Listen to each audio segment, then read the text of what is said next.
Իսկ այն կրակի տարափը, որին ենթարկվել է գումարտակի հրամանատարի ավտոմեքենան, հարիր է թերևս մարտական ինտենսիվ գործողություններին կամ հոլիվուդյան մարտաֆիլմերին։ 2 gün ya da 3 gün belə vaxtımız yetdi bizim ora gedib çıxmağımıza qədər. Postun elə bir ki, arxa həyətinə keçmiş.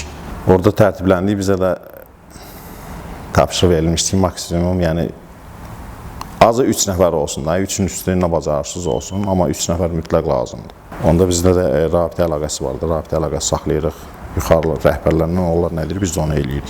Yuxarıda posta duran 2-ci növbəyə gedən əsgər yoxdur. Bir əlində fanarla qaça-qaça gəldi postun həyətinə. Mən Zeynalov Füzuli Nizamoğlu.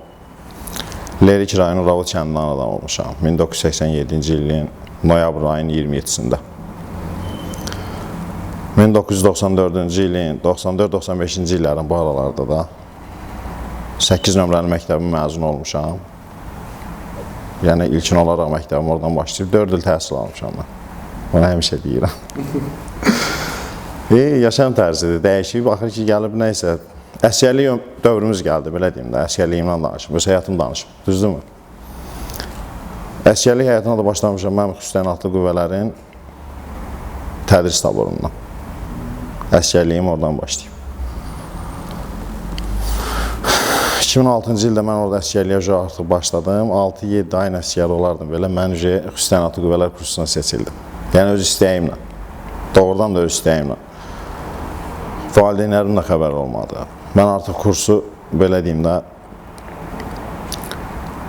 birinci mərhələsini aşılamışdım. Ondan sonra mənim dayım mənə orada bir yerdə xidmət edirdi. Vəbir Ovanar. Mənə bir yerdə xidmət edirdi o. Daha doğrusu məndən qabaq orada xidmət edirdi. Orada xidmət eləyə mən, belə deyim də, kursa qatıldım, bilməsin o. Çünki bilsəm, çox xüsusi təyinatlı olmaq ağır vəzifədir. Doğrudan çox ağır vəzifədir. Çox çətinlikləri var.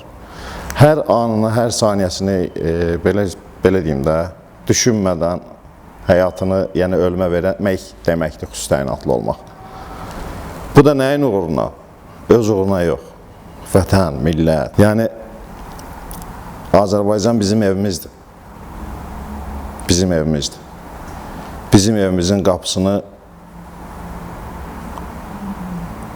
nə oldu Paşinyan döyə bilməz.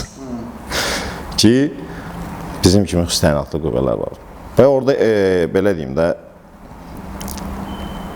bu istəklə, həm də vətənə bağlılığı var idi bizdə. Bizdən hal-hazırda da var, demirəm. Vətənə bağlılıq insanın içində dərin bir hissdir. Çox dərin bir hissdir. Ki, sən təsəvvürlə, bunu Quran da buyurur ki, anaların ayaqlarının gəzdiyi yer cənnətdir. Ki, o cənnət ki, bugün mənim anam bu torpağın üstündə gəzir və onun ayaqlarının altı cənnətdir. Bunun üçün ölmək hər bir Azərbaycan, yəni, evladının borcudur. Yəni, vətən sevgisi insan içində olanda, and olsun Allaha ki, heç bir şeyi sevgi olmur da içində. Heç bir şeyə sevgi olmur. Bir dənə vətəni sevirsin. Ki, o da gəlir, girdi müharibə sahəsinə. Ona qədər də belə deyim də, heç bu müharibə başlamamışdan qabaq da bizim geniş miqyaslı təlimlərimiz çox olur. Təlimlərdən gözəl xatirələrimiz var, gözəl yoldaşlarımız var. Misal üçün, mən o təlimlərlə xatırladığım çox yoldaşlarım var.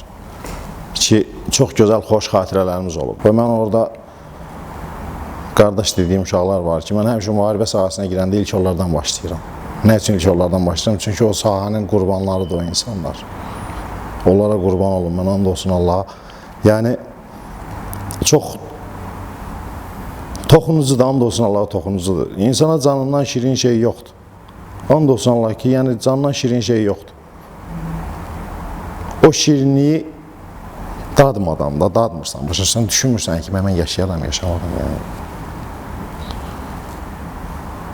Orada şəhid olur. Misal üçün, mən şəhidlərimizdən bir xüsusi təyinatlı olaraq, ilk olaraq hər zaman Məmmədov Fikrət mənə yadıma düşür. Çünki biz xüsusi təyinatlı qüvvələrin ilk şəhidi olub. Xüsusi təyinatlı qüvvələrə şəhidlik dadını daddıran insan o olub ilk olaraq. Sanki bir qardaşı ölmüş bir insan kimi oturmuşam. Mən buradan da olsun, Allah danışıram bu dəqiqə, ürəyim əsir, vicdan haqqı ürəyim əsir.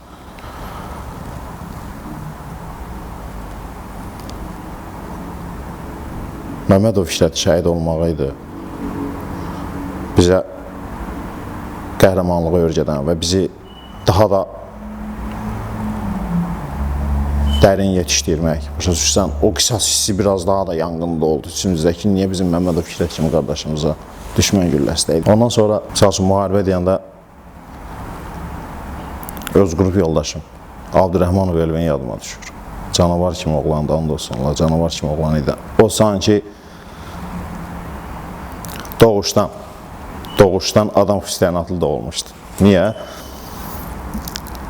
Hazırlığı o qədər mükəmməl idi ki, o qədər mükəmməl idi o insanın hazırlığı. And olsun Allaha, onu adını çəkmək insana vəs eləyir. Ki, yəni, biz sənə görə gözümüzün qabağında böyüyüb. Bir də onun adını çəkəndə bizə bəs eləyir ki, Abdurrahmanov, Elvin, Allah onu rəhmət eləsin. Allah onu qəni-qəni rəhmət eləsin. Mən onun anasının əllərindən öpürəm. And olsun Allah, onun anasının əllərindən öpürəm ki, o əllərin əziyyəti ilə elə qəhrəman, elə cəsur bir igid övlad böyüdmüşdü. Müharibə sahasını düşünəndə Pəncəliyev Teymur düşür yadıma, Astaralı balası. Mənə xüsusi təyinatlı qüvvələrdə ilk olaraq təlimatı verən insan olub. Ki, xüsusi təyinatlı olan insan belə olmalıdır. Müharibə doğrudan belə açığını bilmək istəsən, iftixarla danışılası bir şey deyil. Əsla həqiqət deyil. Sanki bir, belə deyim də, özünü bir filmin içində hiss elə və sən orada film çəkirsən, hər tərəfdə insan ölüləri, dostun, qardaşın, canın, can bir dediyin, bir qabdan yemək yediyin uşaq gözün qabağında şəhid olub və sən onun üçün heç nə eləyə bilmirsən orada. Güllələr də başına yağır.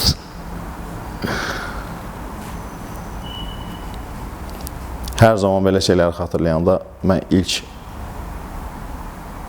o həyatı yaşayan insanları xatırlayıram da, yəni o insanları görmüşəm mən.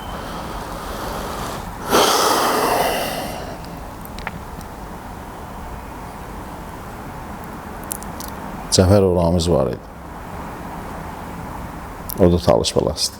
Allah ona rəhmət eləsin. Qəni-qəni rəhmət eləsin. Həm dost kimi dost, böyük qardaş kimi böyük qardaş, komandir kimi komandir. Xatırlayan adam içi titriyir. Adam ürəyi titriyir, and olsun Allah. Allah onları qəni-qəni rəhmət eləsin. Mən onların ailələrinə, uşaqlarına, körpələrinə, ailə üzvü, hər bir üzvünə də and olsun Allah. O belə yanğını öz ürəyində yaşayan hər bir şəhid anasına, şəhid doğmalarına sadəcə Allahdan səbir diləyirəm, and olsun Allah. Yəni o yanğını o insanlardan başqa heç kim başa düşmür. Heç kim başa düşmür. Sonra Səmədov İsmail baxımsasın, yadıma düşür. Səməd İsmail. Onun bir dənə videosu da var deyir, gəlir komandir, dana, deyir, dana. Bax, o səhnəsi çox gözəl maraqlı yeri idi. Onda müharibə vaxtı mən düz ondan arxada, orada şəklinə də görsənir. Səngərin üstündə bir nəfər belə uzanıb. Komutan indi gəlir ora, gəlir yayılım gəlir özü, narahat olma. Dana. Dana, düz dana gəlir ora. Bax, orada duran o mənə. Əlaqəyə çıxırdı, artilleriyanı yönəldirdi rəhmətlik. Allah ona rəhmət eləsin. Allah ona ailəsinə can sağlığı versin. Səbir diləyirəm, and olsun Allah. Onun atası ilə mən hərdən bir görüşürəm də. İndi belə deyim də, son aralar görüşməmişəm, amma o yanğının təzə vaxtlarında baxmadı, insanlar bir-birinin yanında olmaq istəyirlər. İnsanlar, yəni o yanğını yaşayan insanlar bir-birini başa düşür. İndi söz yox, biraz baş qarışı bir iş güc ora bura, misal üçün gedib adam baş çəkə bilmir də, biraz adam incidir, doğrudan incidir. Onun atası ilə mən həmişə görüşəndə o adamın ürəyinin yanğısı gözlərində hiss olunur. And olsun Allah. İki dənə Gülçin balası var. Allah onlara can sağlığı versin. Allah ona rəhmət etsin. Bax, o çox gözəl komandir, gözəl, yəni döyüşçü. Bildiyin qəhrəman. Bildiyin qəhrəman mənim qardaşım.